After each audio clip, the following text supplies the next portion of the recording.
क़ाल रसूलुल्लाह सल्लल्लाहु अलैहि वआलिहि वसल्लम ला वुज़ूअ लिमन ला यज़्कुरु इस्मल्लाहि अलैहि अत्तहूरु शत्रुल ईमान। पाकीज़गी क्या है? ये जो लोग अक्सर कहते हैं कि निस्फ़ ईमान है, ये गलत है, ये हदीस कोई नहीं है। पाकीज़गी निस्फ़ ईमान गलत है। असल हदीस के अल्फाज हैं अत्तहूरु शत्रुल ईमान। शत्र कहा जाता है हिस्से को। अत्तहूरु शत्रुल ईमान, ईमान का हिस्सा है, निस्फ नहीं है, ईमान का हिस्सा है। जिसके अंदर ईमान पाकीज़गी नहीं है ना, उसके अंदर ईमान का हिस्सा नहीं है। तो ये पाकीज़गी हासिल करना ये बहुत बड़ा अमल है। घरों की सफाइयाँ, अपने जिस्म की सफाई, इसका ख्याल रखना बहुत ज़्यादा ज़रूरी है। तो हमारा जो टॉपिक चल रहा था ये था कि हमने नमाज के लिए खड़े होना है और वुज़ू करके, गुस्ल करके, पाक साफ़ होके, पालीदगी की हालत में मुसल्ले पे खड़े नहीं होना, बल्कि जिस्म हमारा पाक हो। तो उसी हवाले से कल भी परसों भी तज़किरा किया था कि जब बंदा गुस्ल जनाबत करता है, पाकीज़गी हासिल करने के लिए गुस्ल करता है, एक तो नहाना होता है ना, आम नहा लिया, तो एक होता है गुस्ल जनाबत जिसकी वजह से बंदा नापाक हुआ है और उसने अब पाकीज़गी हासिल करनी है। वो चाहे इह्तिलाम की हालत में हो या मियाँ बीवी के साथ मलाप की सूरत में हो। तो जब भी पाकीज़गी हासिल करें तो उसके लिए ये ज़रूरी है कि ये बंदा अब सबसे पहले अपने जिस जगह पे गंदगी लगी है उसको साफ़ करे। और हाँ, बताना था कि जब बंदा वॉशरूम में बैठता है पेशाब करने के लिए, और यहाँ पे एक और बात निकलती है फिर कि इंसान के जिस्म के अंदर से कितनी किस्म का पानी निकलता है शर्मगाह से, और किस किस पानी के ऊपर बंदे के लिए गुस्ल वाजिब हो जाता है, ये बहुत ज़्यादा ज़रूरी है। और किस हालत में बंदा पाक होता है, उसके कपड़े किस हालत में नापाक रहते हैं। इंसान की शर्मगाह से 4 किस्म का पानी निकलता है। एक को हम पेशाब कहते हैं,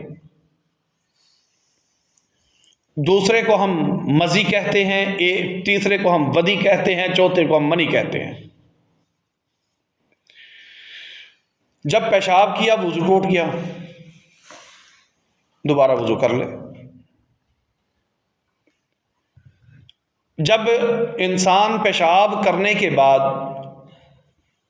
कई लोगों को बीमारी होती है कि फिर सफ़ेद कतरे निकलते हैं, जवानों को सफ़ेद कतरे पानी के निकलते हैं, लेसदार गाढ़ा पानी होता है पेशाब करने के बाद भी और कई दफ़ा पहले भी। वो किस वजह से निकलते हैं? वो इस वजह से कतरे निकलते हैं कि बंदे की एक हवस होती है, वो सोचता रहता है, गंदे सोच उसके जहनों में आती है, उसकी वजह से वो फिर लेसदार पानी जमा हो जाता है और वो पानी पेशाब के बाद या पहले निकलता है, या फिर वो उसको बीमारी होती है, उसे कहते हैं जरेयान की बीमारी होती है। वो लेसदार पानी पहले निकलता है या बाद में निकलता है, तो ये पेशाब के साथ होता है। तो वो बंदा जब वुज़ू करेगा तो पाक हो जाएगा। एक पानी होता है जब बंदे को शहवत आती है, शहवत की हालत में वो चाहे अकेला हो, बिस्तर में हो, या किसी के साथ मोहब्बत का इजहार कर रहा है, मियाँ बीवी कर रहे हैं मोहब्बत का इजहार, तो वो लिबास पहना होता है, लिबास पहने की हालत में, शहवत की हालत में उसका सफ़ेद लेसदार पानी निकलता है, लेकिन वो गाढ़ा नहीं होता। तो वो कई दफ़ा कपड़ों को लग जाता है, बगैर सोचे समझे भी लग जाता है, इरादा ना भी हो तो फिर भी वो निकल आता है पानी, तो उसकी हालत में बंदे के ऊपर गुस्ल वाजिब नहीं होता। सिर्फ कपड़ों को जब वुजू करे, वुजू करने के बाद वो पानी के ऊपर छींटे मार दे, वो काफी है उसके लिए। वो नापाक मनी की तरह नहीं है, लेसदार नहीं है, आम पेशाब की सूरत में ही जैसे कतरे गिरते हैं वैसे ही वो पानी है। तो चौथा पानी है जिसे हम मनी कहते हैं, जो कि सिर्फ शहवत के ही दौरान निकलता है और मियाँ बीवी के साथ ताल्लुकात की वजह से निकलता है। इहतलाम रात को हो जाता है तो वो पानी निकलता है, और वो सबको पता है कि गाढ़ा होता है, लेसदार होता है, सफ़ेद होता है। जब भी ये पानी मनी निकलेगी, उसके ऊपर किसी हालत में भी निकले, किसी हालत में भी निकले, वो बंदे के ऊपर गुस्ल वाजिब हो जाता है। वाजिब नहीं, फर्ज हो जाता है। और अगर ये पानी कपड़ों को लग जाए, जिस्म को लग जाए, तो उसको धोना ये भी फर्ज है। ये भी ज़रूरी है कि वो अपने जिस्म को जिस जगह पे पानी लगा है वो वहाँ से धोए, और कपड़ों को भी उस जगह से वो धोए। जिस तरह कि मैंने पहले भी बताया था कि वो कपड़े मशीन के अंदर नहीं फेंक देने, वो सारे के सारे कपड़े जितने भी धोएंगे वो सारे नापाक हो जाएंगे, गलीज़ हो जाएंगे। तो उनको पहले अलहदा धो के तो फिर मशीन में डाला जाए, ताकि माँ बहन बेटी जिसने भी धोने हैं वो देख के कोई बुरे तासुरात ना ले। अब ये है इंसान के अंदर से, इंसान के जिस्म के अंदर से जो पानी निकलते हैं उनकी हकीकत। और जो गुस्ल है वो सिर्फ एक ही पानी की वजह से वाजिब होता है, फ़र्ज होता है, और वो है मनी। अब जब बंदा ये गुस्ल के लिए निकलता है, गुस्ल करने की हालत में आता है, वॉशरूम में दाखिल होता है, तो उसने सबसे पहले अपने जिस्म को साफ़ करना है जहाँ पे गलाज़त है। उसके बाद फिर उसने वुज़ू करना है। वुज़ू उस वक़्त तक अल्लाह नहीं कबूल करते जब तक उसने बिस्मिल्लाह नहीं पढ़ी। बिस्मिल्लाह पढ़ के वुज़ू करे, वुज़ू मुकम्मल जैसे वुज़ू होता है वैसे ही वुज़ू करे। गुस्ल के लिए वैसे ही वुज़ू करना यही ज़रूरी है। जब वुज़ू कर लेगा, अब काम अगला उस वक़्त शुरू होता है वुज़ू करने के बाद कि गुस्ल कैसे करना है। बिल्कुल आसान तरीका है, कोई उसके अंदर मुश्किल नहीं है, सिर्फ रूटीन अपनी बनानी है। जब रूटीन बन जाए तो मुश्किल नहीं है। और यहाँ पे फिर एक बात कर देता हूँ, भूल ना जाए, कि जब आपने गुस्ल करके बाहर निकल आए हैं आप, तो आपने वुज़ू अब नया नहीं करना। अक्सर लोग गुस्ल करने के बाद बाहर निकलते हैं लिबास पहन के, फिर टोटियों पे बैठ जाते हैं कि जी वुज़ू करना है। वुज़ू करके ही तो बाहर निकल रहे हैं भाई। गुस्ल कर लिया तो वुज़ू की हकीकत ज़रूरत ही नहीं है। गुस्ल से बड़ी चीज़ है, वुज़ू से बड़ी चीज़ है गुस्ल। अब गुस्ल कर लिया तो वुज़ू की ज़रूरत नहीं है।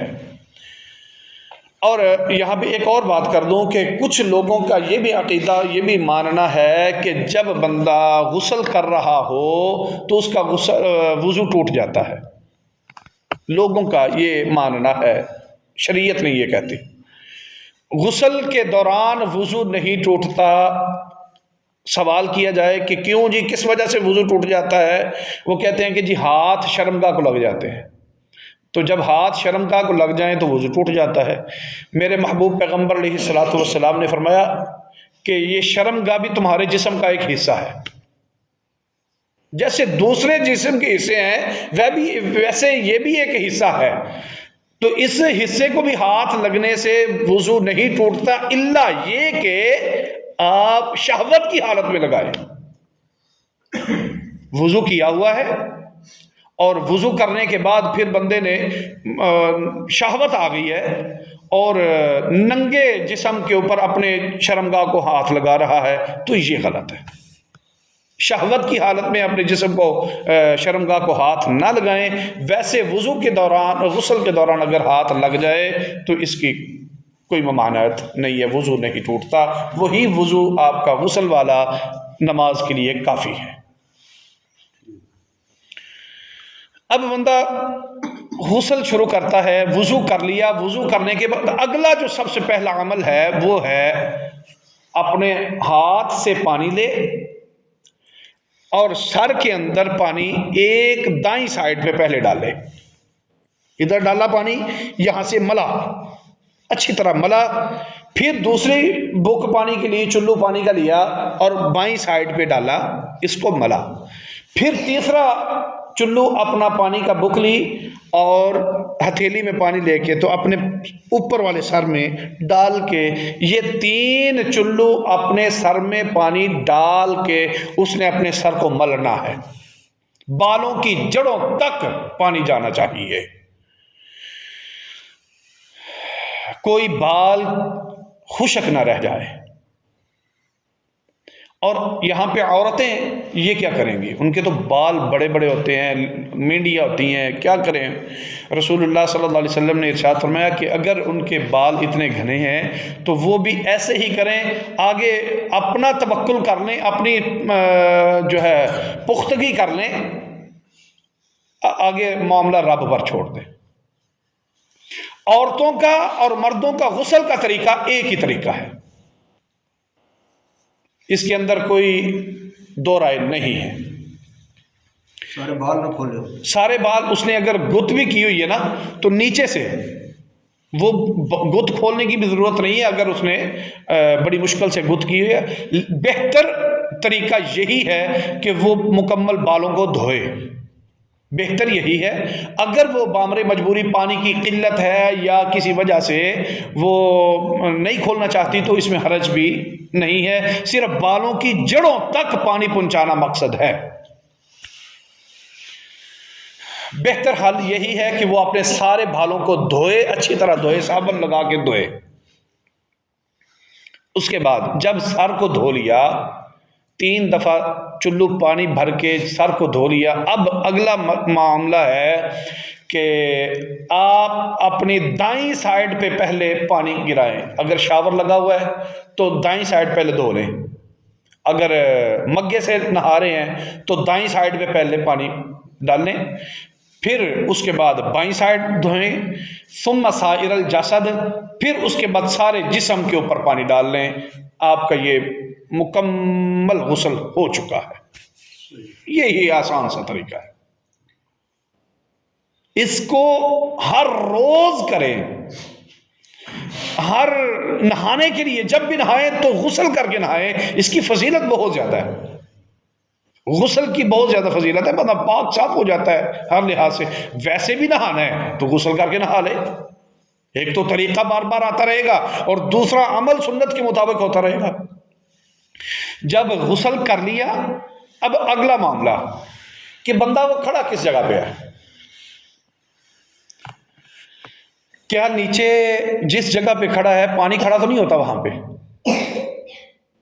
अगर तो पानी वॉशरूम के अंदर, गुस्ल खाने के अंदर पानी खड़ा हो जाता है तो फिर गुस्ल करने के बाद अगर कपड़े पहन लिए हैं या कपड़े पहनने से पहले वो पाँव को धो के तो फिर बाहर निकलेगा। गीले गीले जिस्म पर पाँव धोए, क्योंकि वो छींटे ऊपर आपके पाँव के ऊपर पड़ते हैं तो वो उसको धोना ज़रूरी है। अगर पानी वहां पे खड़ा नहीं होता, गुजर जाता है, निकल रहा है पानी तेजी के साथ, तो फिर ना धोएं तो कोई हरज भी नहीं है।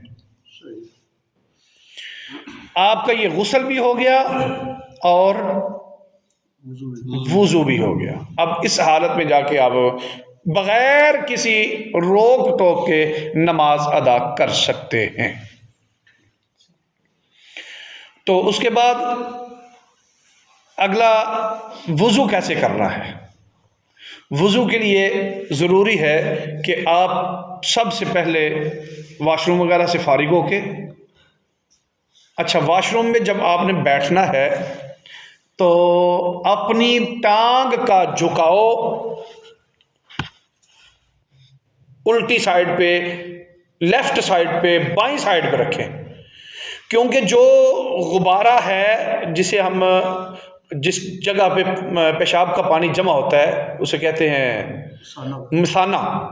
मसाना ऐसे ही है जैसे गुब्बारा होता है, बलून, ये बच्चे जिसके साथ खेलते हैं घरों में, ये गुब्बारे की तरह ये मसाना होता है, और उसका जो ये सुराख है ना वो थोड़ा सा ऊपर की तरफ होता है, बिल्कुल नीचे नहीं होता, थोड़ा सा ऊपर होता है। तो इसको थोड़ा सा ऐसे झुका के करेंगे ना लेफ्ट साइड पे, तो वो अंदर मसाने के अंदर जितना पानी होगा ना वो बाहर निकल जाएगा, मसाना खाली हो जाएगा। जब मसाना खाली होगा तो फिर पेशाब की मजीद हाजत भी नहीं रहेगी, जल्दी से हथेली खाली हो जाएगी।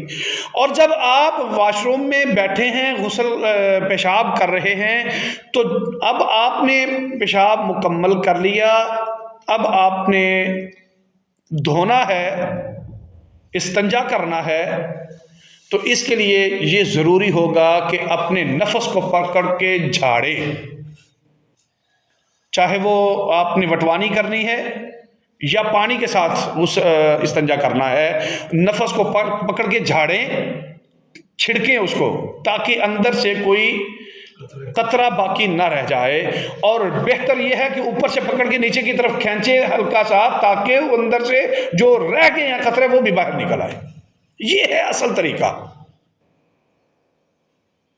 जिस तरह वो गाय भैंस को धोने के लिए, दूध निकालने के लिए करते हैं, ऐसे उसको निचोड़ें ताकि अंदर से कतरे बाहर निकल आए पानी के, आपके कपड़ों के ऊपर ना लगे, पलीद ना हो जाए बाद में। ये बड़ा जरूरी अमल है। और जब भी वॉशरूम में, अपने टॉयलेट में बैठें, तो ऐसी जगह पे आपके पानी पेशाब की धार गिरे जिसके छींटे ऊपर की तरफ ना उड़े। कई ऐसे वॉशरूम होते हैं कि उनके छींटे यहां तक उड़ते हैं कि वो मुंह तक भी आ जाते हैं। जिस जगह पर, याद रखिएगा कि जिस जगह पर पेशाब के छींटे लगेंगे उस जगह पर जहन्नम की आग लगेगी। ये बहुत बड़ा अमल है, इससे बचे।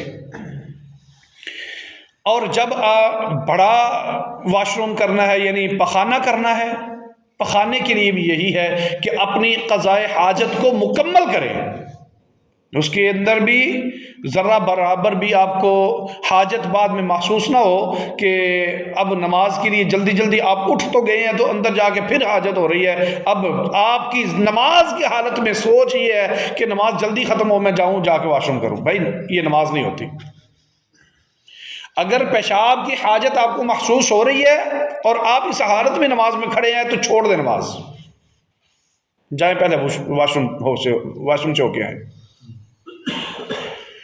चाहे वो छोटे पेशाब की हाजत है या बड़े, इल्ला बंदे की मजबूरी है, बीमारी है, उस हालत में अल्लाह ताला माफ़ फरमाते हैं।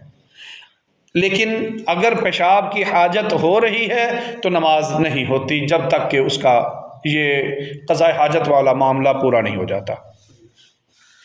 उसके बाद जब ये बड़े पखाने के लिए बैठा हुआ है, पखाने के लिए बैठा है, तो ये अब इसने इस्तिंजा करना है, तो अल्लाह ताला इरशाद फरमाते हैं कुरान के अंदर, इन्नल्लाह ला यस्तही अन यज़रिब मसलन मा बऊज़तन फमा फ़ौक़हा। अल्लाह छोटी छोटी मिसाल देने से भी शर्माते नहीं हैं। अल्लाह ताला समझाने में शर्म महसूस नहीं करते। जब अल्लाह ताला शर्म महसूस नहीं करते, हमारे पैगंबर जनाब मोहम्मद रसूलुल्लाह सल्लल्लाहु अलैहि वसल्लम ने हमें सारा दीन समझा दिया, उन्होंने शर्म महसूस नहीं की, तो उलमाए किराम भी बात समझाने में शर्म महसूस न करें। जब वॉशरूम में बैठे हैं, पखाना कर लिया, अब पखाने की हालत इस तरह की होती है, जिस जगह से पखाना निकलता है, मुट्ठी बंद करें तो ये पखाने की हालत। अब आपने उसको, पखाने वाली जगह को खोलना है और सफाई करनी है। बंद पखाने की जगह पे सफाई करेंगे तो वो अंदर कचरा रह जाएगा, जब सही खोल के फिर पखाने की जगह को साफ करेंगे तो वो पानी और हाथ का मलना वो उसको साफ कर देगा। एक तो बदबू भी नहीं आएगी और दूसरा पाकीज़गी भी हासिल हो जाएगी। ये है वुज़ू का गुस्ल का और पखाना और पेशाब करने का तरीका। उसके बाद वुज़ू करने के लिए आपने बैठे हैं, सबसे पहली ज़रूरी बात यह है कि बिस्मिल्लाह पढ़ें। बिस्मिल्लाह पढ़ने के बाद मैंने किसी ने भी जब वुज़ू करना है तो ये याद रखें 3 दफ़ा से ज़्यादा अपने आज़ा को धोना गुनाह है। 3 दफ़ा से ज़्यादा धोना गुनाह है। हमारे अक्सर अहबाब क्या करते हैं कि बैठ जाते हैं और साबुन से धोना शुरू हो जाते हैं, मुंह भी धोते हैं और वही वुज़ू के लिए भी कर लेते हैं। अगर साबुन के साथ धोना है, वुज़ू करने से पहले धो लें साबुन के साथ, या वुज़ू करने के बाद साबुन के साथ धो लें। क्योंकि जब साबुन लगा लिया है तो मुंह को 5 दफ़ा भी धोना पड़ जाता है, 10 दफ़ा भी धोना पड़ जाता है। वुज़ू की हालत में साबुन को इस्तेमाल न करें, वुज़ू से पहले साबुन इस्तेमाल कर लें या बाद में कर लें। एक ये बहुत ज़्यादा ज़रूरी अमल। दूसरा, हाथ अपनी ये घुटनों से ऊपर तक, घुटनों तक नहीं, घुटनों से ऊपर तक धोएं और उंगलियों का खलाल करें अच्छी तरीके से, ताकि किसी जगह पे भी खुश्की बाकी ना रह जाए। फिर उसके बाद दाएं हाथ में पानी लेके कुल्ली करें और उंगली मारें। और बेहतरीन अमल यह है कि मिसवाक कर लें। लौला अन अशुक्का अला उम्मती लअमरतुहुम बिस्सिवाक, अगर मेरी उम्मत पर ये मुशक्क़त ना होती तो मैं हर नमाज के साथ, हर वुज़ू के साथ ये मिसवाक को लाजिम कर देता। ये इतना ज़रूरी है। तो मिसवाक का इंशाल्लाह मौजू फिर बयान करेंगे। वुज़ू करें। वुज़ू करने के बाद आपने पानी गले के आगे तक पहुँचाना है, गरारा करना है। अगर गले की हड्डी तक ये पानी नहीं पहुँचा, हाँ, गुस्ल की हालत में भी और वुज़ू की हालत में, अगर गुस्ल की हालत में जो वुज़ू कर रहे हैं उस वुज़ू में ये पानी गले की हड्डी तक नहीं पहुंचा तो गुस्ल नहीं होगा।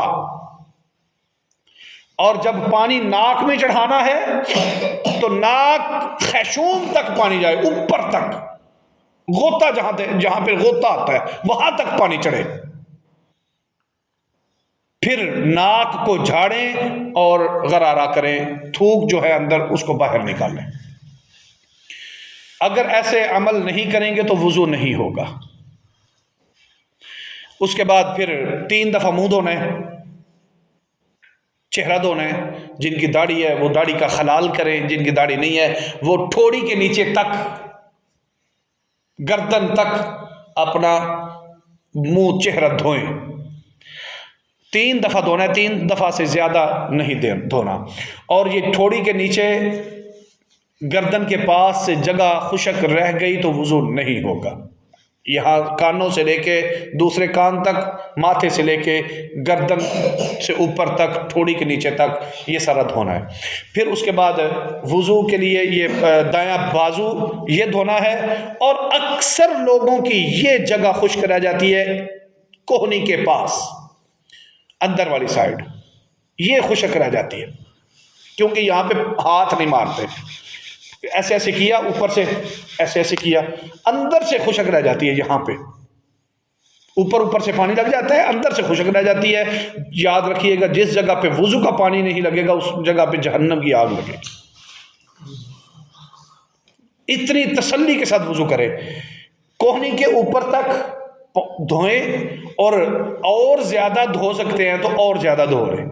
मेरे पैगंबर अलैहिस्सलातु वस्सलाम ने फरमाया, क़यामत वाले दिन गुर्र मुहज्जलीन आएंगे लोग, 5 कल्याण चमक रहे होंगे, वुज़ू के आज़ाद चमक रहे होंगे। तो आपने फरमाया कि जिसने अपने आज़ा को ज़्यादा चमकाना है, सफ़ेदी में ज़्यादती करनी है, वो और ऊपर कर ले।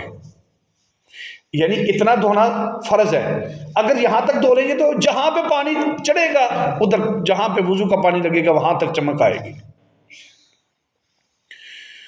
तो बाजू धो लिए, बाजू धोने के बाद पहला दायां फिर बायां बाजू अच्छी तरह धो के उसके बाद फिर आगे आ गया मसा। मसा कैसे करना है, आपने अपने हाथों को गीला करना है और ऐसे हाथ जोड़ के माथे, जहां से बाल शुरू होते हैं माथे से शुरू करके तो ये गर्दन तक पीछे लेके जाना है, हाथ छोड़ने नहीं है। यहां पे जाके अक्सर लोग हाथ छोड़ देते हैं गर्दन के पीछे जाके, यहां छोड़ने नहीं है, यहां से दोबारा फिर वापस लाना है उस जगह पर जहां से शुरू किया था। ये फर्ज है, जरूरी है। जो ऐसे नहीं करते उनका वुजू नहीं होता। यहां से बालों की जगह से हाथों को पीछे लेके जाएं गुद्दी तक और उधर से फिर वापस वहां पे लाएं जहां से शुरू किया था। यही हदीस के अल्फाज है। अगर ऐसे नहीं करेंगे तो वुजू नहीं होगा। और अगला मरहला जो है वो शरीयत की किसी किताब में मौजूद नहीं है, जो हाथों को अपनी गर्दन के पीछे मारते हैं। गर्दन दमसा नहीं है। अभी कानों के अंदर अपनी उंगलियों को लें, दोनों शहादत वाली जो उंगलियां हैं उनको कानों के अंदर, इसकी जो सड़कें बनी हुई हैं उनके अंदर चलाएं, अंदर सारा उंगलियों को मारे और अपने जो अंगूठे हैं दोनों वो कानों के पीछे मारें। इनका मसा करें कानों का। और उसके बाद जो गर्दन का मसा है वो कोई नहीं है। और जो अक्सर लोग बाजू धोने के बाद ऐसे ऐसे करते हैं, हाथों को ऊपर कलाइयों के ऊपर मारते हैं उल्टे हाथ, ये भी किसी हदीस की किताब में नहीं है। अगर कोई भी बंदा ये बात याद रखे, अगर कोई भी बंदा दीन के किसी भी मामले में ज्यादती करता है, जो नबी सल्लल्लाहु अलैहि वसल्लम का फरमान नहीं वो करता है, तो मेरे पैगंबर की हदीस है, फमन रागिबा अन सुन्नती फलैसा मिन्नी, जिसने मेरी सुन्नत से मुंह फेरा वो मेरा उम्मती नहीं है, मैं उसका नबी नहीं हूं। ये गर्दन का मसा और बाजुओं को दोबारा ऊपर से हाथ मारना ये किसी भी हदीस के अंदर साबित नहीं है। ये नबी सल्लल्लाहु अलैहि वसल्लम की जो है गुस्ताखी है, आपका तरीका नहीं है। उसके बाद पाँव धोने हैं। पाँव धोने के बाद पाँव धोने हैं टखनों से ऊपर तक। अगर थोड़े और पिंडली तक भी हो जाएं तो कोई हरज नहीं है, ज़्यादा हो जाए बेहतर है। और फिर अपनी उल्टे हाथ की, लेफ्ट हैंड की, बाएं हाथ की उंगली, चीची जिसे कहते हैं पंजाबी में, छोटी उंगली, इसको पाँव की उंगलियों के अंदर मारना है ताकि अंदर से भी कोई खुश्की जगह बाकी ना रह जाए, तर हो जाए। और सर्दियों के अंदर ख़ास तौर पर सर्दियों में यहाँ पे जो एड़ियाँ हैं ना, एड़ियों पे जगह खुश्क रह जाती है। बड़ा भी मलने के बाद पानी ठंडा होता है, ठंडे पानी के साथ फिर और जगह खुश्क होती है। जब तक पाँव के अंदर पानी जज़ब नहीं हो जाना, खुश्की ख़त्म नहीं हो जानी, बालों की बराबर, बाल के बराबर भी अगर जगह खुश्क रह गई तो वुज़ू नहीं होगा। उसको मले, उसको मले, बार बार मले। मेरा तो अक्सर तरीका, मैं तो ऐसे करता हूँ कि जब पता हो ना कि अब पानी ठंडा है और पाँव ज़्यादा खुश्क हो गए हैं, इनके अंदर पानी जाना मुमकिन नहीं है, टाइम लग जाना है, तो मैं वुज़ू करने से पहले पाँव को गीला कर लेता हूँ। वो उतनी देर तक पाँव मेल्ट हो जाएंगे, पानी अंदर जज़ब हो जाएगा। वुज़ू करने के बाद आसानी से, यानी पाँव धोने के लिए वो आसानी से पानी अंदर चला जाएगा। मेरा तो तरीका ये है। अल्लाह ताला माफ़ फरमाए अगर कोई गलती कोताही है तो मैं अपनी आसानी के लिए करता हूँ। ये नबी सल्लल्लाहु अलैहि वसल्लम का तरीका नहीं है, ये मेरा तरीका है। लेकिन आसानी है इसमें इसलिए कि बाद में खुशक रह जाते हैं तो फिर तकलीफ़ होती है कि खुशक क्यों रह गए। तो दोनों पाँव जब धो रही है तो उसके बाद अगला मामला ये अब बहुत ज़्यादा अहम और ज़रूरी है वुज़ू तो मुकम्मल हो गया। वुज़ू उस वक्त तक मुकम्मल नहीं होगा जब तक आपने वुज़ू करने के बाद हाथों के पानी से शलवार के ऊपर छींटे नहीं मारने। कपड़ा उठाएं और पानी के छींटे मारें अपने शलवार के ऊपर। यह बहुत ज़रूरी है, क्योंकि किसी भी वक़्त पे पता नहीं चलता तो वो कतरात पानी के पेशाब के कपड़ों पे लग जाते हैं। रसूलुल्लाह सल्लल्लाहु अलैहि वसल्लम ने फरमाया कि जो कपड़े के ऊपर हल्के फुल्के कतरे गिरते हैं, ये आपके पानी के छींटे मारने से वुज़ू के बाद वो पाक हो जाएगा। अब वुज़ू मुकम्मल हो गया। इतनी मेहनत करके इस मुसलमान ने, नौजवान ने गर्मी सर्दी के अंदर वुज़ू कर लिया। अब अल्लाह हमें क्या देगा? फजीलत क्या है उसकी? वुज़ू भी कर लिया, गुस्ल भी कर लिया। अब वुज़ू तो कर लिया है तेरी ज़ात की खातर, अब तू मुझे क्या देगा? अल्लाह फरमाते हैं कि मैंने जब तूने वुज़ू कर लिया, वुज़ू करने के बाद तूने ये दुआएं पढ़ ली, अशहदु अल्ला इलाहा इल्लल्लाहु वहदहु ला शरीका लहु लहुल मुल्कु व लहुल हम्दु व हुवा अला कुल्लि शैइन कदीर, सुब्हानकल्लाहुम्मा व बिहम्दिका अशहदु अल्ला इलाहा इल्ला अंता अस्तगफिरुका व अतूबु इलैक। ये दुआएं पढ़ ली।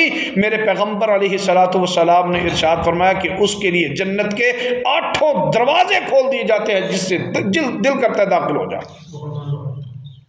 ये इतनी फजीलत है। तो मेरे भाइयों, ये है वुज़ू और गुस्ल का मुकम्मल तरीका। अल्लाह ताला से दुआ है कि अल्लाह रब्बुल आलमीन हम सबको कुरान और हदीस पर अमल करने की तौफीक